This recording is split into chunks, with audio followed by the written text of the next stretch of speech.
Chicos, ¿cómo están? El día de hoy vamos a ver nuestra clase de anestésicos. Vamos a terminar con nuestra clasificación de fármacos. Primero que nada, debemos de saber para qué se utilizan estos anestésicos. La clasificación en general nos maneja que los anestésicos pueden ser de uso local, que son exclusivamente para una región, o por el otro lado de uso general, que estos específicamente son los que utiliza un anestesiólogo, ¿ok? Pero bueno, hablando de manera en general, ¿para qué se utilizan los anestésicos locales? Nos menciona aquí que son fármacos que son capaces de bloquear de manera reversible la conducción del impulso nervioso en cualquier parte del sistema. Por eso les mencionaba que se utilizan específicamente para tratar alguna parte del cuerpo, ¿ok? Dice acá que da lugar a una pérdida de sensibilidad, por eso es que en este caso se bloquea el impulso nervioso y fíjense que lo más importante, la función nerviosa de todas maneras se va a recuperar completamente ya que finaliza su efecto. Por eso estos que son de utilización local, de hecho tienen un efecto mucho más corto, a diferencia de, por ejemplo, un anestésico que es utilizado para una anestesia general. Bien, debemos de comprender cuáles son los mecanismos de acción, cómo es que las fibras van a trabajar y de esta manera es que el impulso nervioso se va a poder bloquear. Ok, primero que nada, las fibras nerviosas se van a clasificar por su diámetro, por su velocidad de conducción, por la presencia o ausencia de mielina y por la función que tenga cada uno de ellos. Aquí lo más importante es que sepamos para qué va a funcionar la mielina y nos menciona aquí que es una sustancia que envuelve y protege a los axones de ciertas células nerviosas y fíjense lo más importante, su función es aumentar la velocidad de transmisión del impulso nervioso. Esto es fundamental porque entonces, en mayor presencia de mielina, evidentemente el impulso nervioso o la sensación, la sensibilidad va a ser mucho mayor, depende de la zona que estemos tratando. Y por eso es que se va, digamos, a resumir en este pequeño párrafo que nos dice, la presencia de mielina y un mayor diámetro, es decir, que sea más gruesa esa fibra, va a implicar mayor velocidad de conducción. ¿Ok? Ahora bien, acá, si hablamos ya exclusivamente de la farmacología de los anestésicos, que recuerden que estamos hablando de locales y generales, si volvemos a tocar únicamente lo que son los locales, que bloquean la propagación de los impulsos eléctricos, fíjense acá, nos dice que es en tejidos eléctricamente excitables y vamos a hablar específicamente del tejido nervioso, que es el que se va a encargar de conducir toda esta sensación. Ahora, ¿cómo es que vamos a poder llevar estos anestésicos locales? En este caso al organismo. Lo podemos aplicar de tres formas diferentes. La más característica es una infiltración directa de los tejidos, que prácticamente es por una inyección.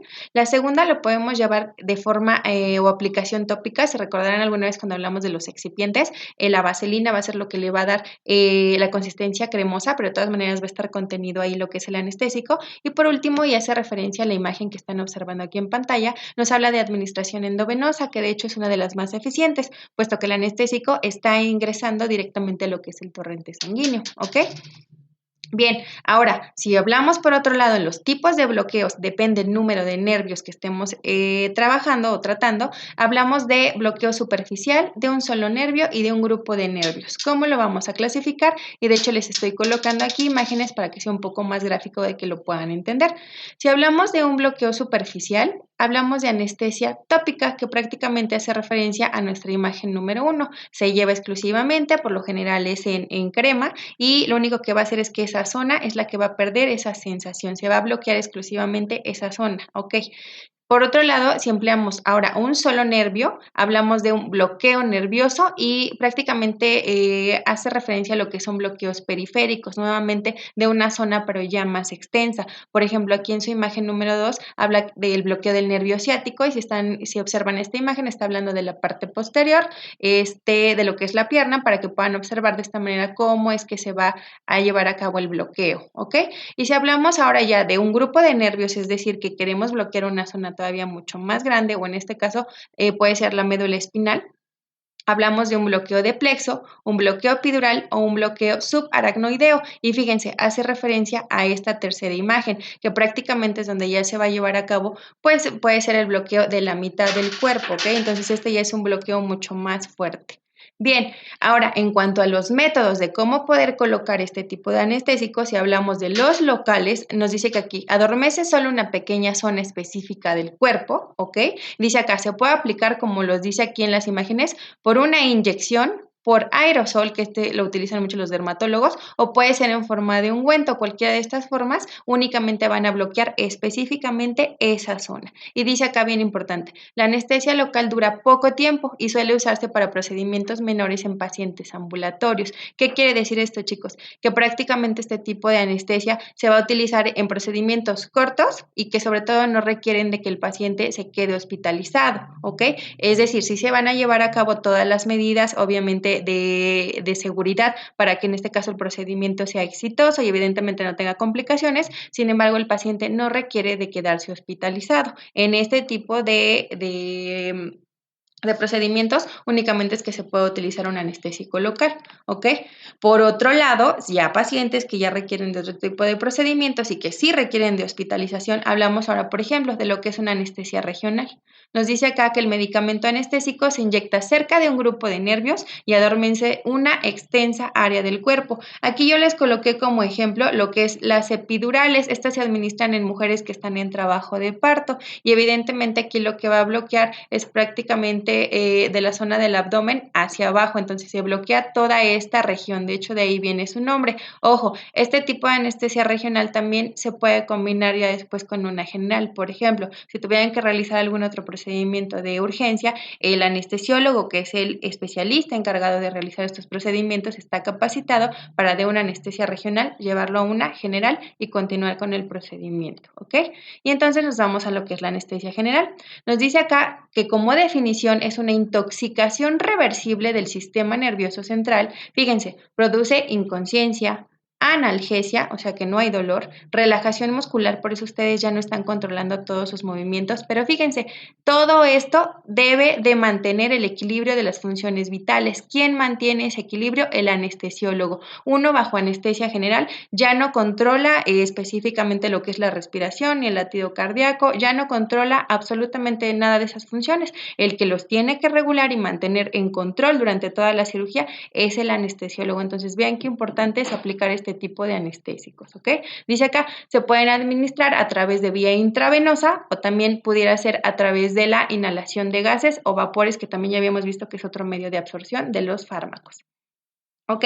Fíjense, si hablamos de anestésicos más utilizados, y ya por mencionar nombres para que ustedes puedan conocer algunos fármacos, también los vamos a dividir en los que son utilizados en anestesia general y los que son utilizados de manera local o tópica. Fíjense, los que son utilizados en anestesia general pueden ser inhalatorios e intravenosos, teniendo como principales ejemplos en los inhalatorios al óxido nitroso, que de igual manera alguna vez pudieran ustedes leer un poco acerca de este gas y también es conocido como el gas de la risa. También tenemos al isoflurano y por otro lado los que se colocan de vía intravenosa, es decir, en la vena, son el midazolam, la ketamina y el propofol principalmente, no son los únicos, ¿ok? Bien, si hablamos de anestésicos que pueden ser aplicados de manera local, que recuerden que puede ser a través de una inyección también o en este caso de manera tópica, que puede ser en ungüento o un spray, como ya lo mencionamos, tenemos a la lidocaína, la mepivacaína, la prilocaína, la benzocaína y la articaína, ¿ok? Por lo general, este tipo de anestésicos también están combinados con lo que es un vasoconstrictor porque tienen que bloquear también la circulación para que en este caso se pueda trabajar perfectamente en la zona, ¿ok? Y bien, es importante tener algunas consideraciones, ya que conocieron los tipos de bloqueo, cómo se pueden llevar a cabo y los principales anestésicos. Ahora, ¿cuáles son las consideraciones específicas e importantes que se deben llevar a cabo? Primero, los anestésicos tópicos y locales deben ser administrados por personal dentro del área de la salud, que puede ser un médico, un odontólogo o una enfermera. Estamos capacitados completamente para hacer el uso de este tipo de fármacos. Segundo, los anestésicos utilizados para anestesia regional o inducir una anestesia general deberán ser administrados únicamente por el anestesiólogo. Este tipo ya de fármacos no los pueden administrar un médico general, por decirlo así, y de hecho ni siquiera tienen venta como tal con una receta, son de uso exclusivo de intrahospitalario, es decir, adentro del hospital para, en este caso, cirugías ya de grados mayores y específicamente los debe de utilizar o administrar el anestesiólogo. Es el único especialista que está capacitado para poder hacer el uso de estos fármacos. Tercera consideración, todos los anestésicos, todos se administran de acuerdo al peso del paciente y en este caso si es adulto o pediátrico. Tal vez aquí sí se puede hacer una consideración en cuanto a los que son de aplicación tópica, puesto que todos los que son en ungüento realmente el tiempo que duran o que permanecen y que realizan el bloqueo es muy corto, es de 1 a 2 minutos y prácticamente se va la sensación. Entonces tal vez ahí pues no se tiene como tal una consideración en cuanto a peso ni adulto pediátrico, pero de ahí en fuera todos los demás fármacos sí se necesitan administrar de acuerdo a peso y si es un adulto o es un pediátrico. Como cuarta consideración tenemos que algunos anestésicos pueden desencadenar reacciones alérgicas. Esto es muy importante, ¿ok? Sí es cierto que después de un procedimiento de por sí el paciente siempre va a presentar molestias, es normal, su organismo se empieza otra vez, digamos, a regular, empieza nuevamente a generar sus funciones normales. Sin embargo, si hay algunas reacciones que ya no están dentro de los parámetros, es importante hacer una diferenciación en cuanto a que si puede ser una reacción alérgica y evidentemente ustedes tener este dato para futuros procedimientos que ya no se utilicen estos medicamentos. ¿Cómo podemos saber si es una reacción alérgica? Nos dice acá, presencia de sarpullido, que prácticamente es el famoso rash, que no es más que se llena el cuerpo de ronchitas, eso es un sarpullido, inflamación en la zona anestesiada. Sí es cierto que uno por sensación cree que tiene prácticamente aumentada la zona, sin embargo, si uno se ve hacia el espejo, estás absolutamente normal, pero ojo, si hay una inflamación y considerable, puede ser una reacción alérgica y por lo general siempre van acompañadas de mareo, vómito y ya en un caso muy extremo y que obviamente ya tendría uno que acudir a urgencias, el cierre de las vías aéreas. Evidentemente, pues en un escenario favorable, pues ya se tienen todos los medicamentos necesarios a la mano, pues para generar la intervención y que esto no ponga en riesgo la vida del paciente, ¿ok? Y entonces esto nos lleva a manejar o a mencionar, perdón, más bien las principales complicaciones. Ya lo mencionamos, las primeras. Algunos pacientes pueden tener reacciones alérgicas, ya mencionamos cuál es la sintomatología, pero fíjense, aquí todavía más importante y por eso sí quise hacer hincapié en ella, nos dice acá que dentro de las complicaciones más infrecuentes, es decir, que no pasan tan a menudo, sin embargo puede pasar y es de alto riesgo, nos dice acá que el paciente puede presentar lo que es la hipertermia maligna. ¿Qué es la hipertermia maligna? Fíjense, es el aumento de la temperatura corporal. Esto se eleva súbitamente y ojo, es durante la anestesia, no es después del procedimiento. Mientras está el paciente bajo, en este caso, la acción del fármaco, ¿va? Y sobre todo esto va más encaminado a lo que es la anestesia general, más que nada, se eleva súbitamente lo que es la temperatura y aquí el problema es que se aumenta la carga de trabajo del corazón, es decir, se aumenta lo que es la frecuencia cardíaca y entonces pudiese entonces detonar lo que es un paro cardíaco y entonces el paciente lamentablemente moriría. Lo ideal es que por eso el anestesiólogo esté prácticamente monitoreando todos los signos del paciente. Sin embargo, puede esto pasar en cualquier momento y como ya lo vieron acá de manera súbita. No avisa, no hay como tal un tiempo establecido, o sea, definitivamente pasa nada más y entonces en este caso el anestesiólogo y evidentemente pues todo el personal médico que está ahí es el que tuviera que generar algún auxilio, ¿no? De la persona. Entonces es importante que sepan que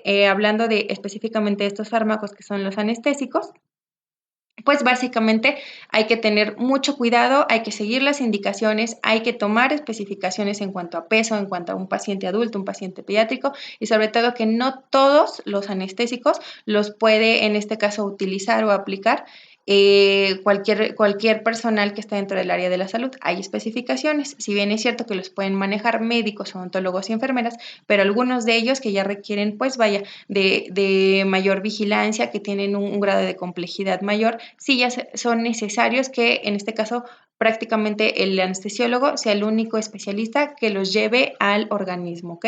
Entonces, espero que esta clase haya sido entendida. Con esto finalizamos lo que es clasificación de fármacos. Recuerden que estamos en contacto, chicos, y nos estamos viendo. Cualquier duda por la plataforma. Por favor, cuídense mucho.